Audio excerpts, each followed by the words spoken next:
The Cap Seller and the Monkeys. Once there was a man who sold caps. एक समय की बात है, एक आदमी टोपी बेचता था. He carried many caps in a basket on his head.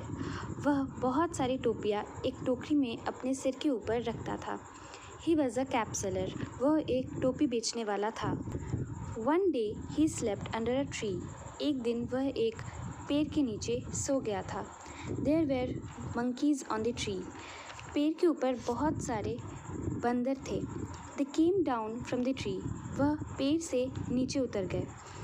They took away all the caps. और उन्होंने सारी टोपियाँ ले ली. Cap seller woke up. वो टोपी वाला उठा. He saw the basket was empty. उसने देखा कि टोकरी खाली थी. He looked around and above. वह इधर उधर और ऊपर देखने लगा. The monkeys were wearing his caps. वह बंदर उसके टोपियाँ पहने हुए थे. The cap seller shook his fists at the monkeys.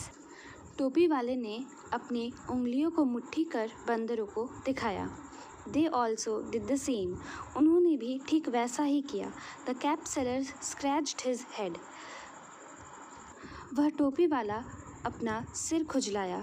The monkeys did the same. फिर से उन बंदरों ने ठीक वैसा ही किया. The cap seller had an idea. उस टोपी वाले के पास एक तरीका आया. He took off his cap and threw it into the empty basket.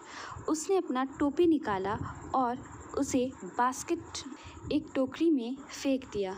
Monkeys also did the same. बंदरों ने फिर से वैसा ही किया. The cap seller got all his caps back and went away happily. उस टोपी वाले को अपनी सारी टोपियाँ मिल गई और वो अपनी टोपियों के साथ खुशी खुशी आगे बढ़ गया. So the moral of this story is that wisdom helps in difficult situations.